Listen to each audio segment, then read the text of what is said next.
Hari ini kita sama-sama renungkan Hakim-Hakim pasal yang ke-8.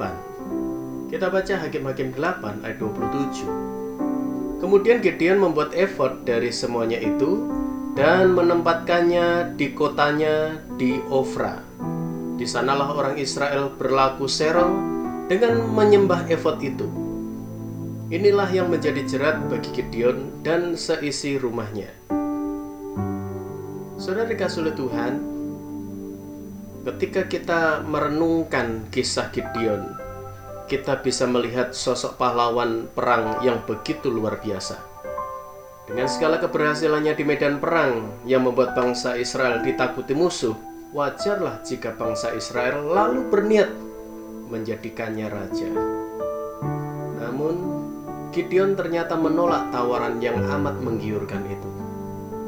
Gideon lebih memilih tetap menjadi hakim yang bertugas mengadili perkara umat Israel saja. Bagi Gideon, hanya Tuhan saja yang layak menjadi raja Israel. Sampai di sini kita patut mengacungkan jempol buat Gideon. Namun, Gideon memberi usul lain. Ia minta umat Israel mengumpulkan sumbangan perhiasan emas yang kemudian terkumpul sedikitnya 1.700 sikal emas.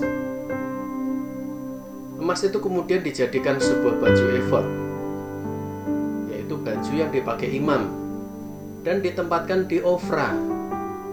Kita tidak tahu pasti apa alasan Gideon membuat baju efod berlapis emas seperti itu. Mungkin efod itu hendak dijadikan lambang akan supremasi Allah. Mungkin itu adalah semacam monumen akan kemenangan Israel. Akan tetapi, Alkitab mencatat bahwa efod itu justru menjadi jerat bagi Gideon dan keluarganya. Ini terjadi ketika bangsa Israel justru menyembah efod emas itu. Gideon memang tidak membuat berhala, tapi Alkitab pun tidak mencatat bahwa Gideon melarang saat bangsa Israel mulai menyembah efod yang dibuatnya itu. Efod itu memang menjadi jerat bagi Gideon karena tanpa sadar ia justru membuat bangsa Israel jatuh ke dalam penyembahan berhala. Dari sinilah kita belajar satu hal penting. Segala sesuatu bisa menjadi berhala.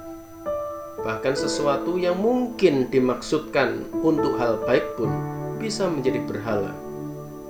Di zaman ini, kadang ada orang yang beribadah tidak lagi mencari Tuhan. Tidak salah jika gereja mengemas ibadah dengan baik, indah, dan hebat. Tapi yang penting juga adalah jagalah hati para jemaat atau orang-orang yang terlibat di sana, agar jangan sampai hal-hal itu malah membuat fokus mereka berpaling dari Tuhan. Hal-hal yang baik harus tetap dijaga agar jangan sampai menjadi berhala. Puji Tuhan, Tuhan berkati.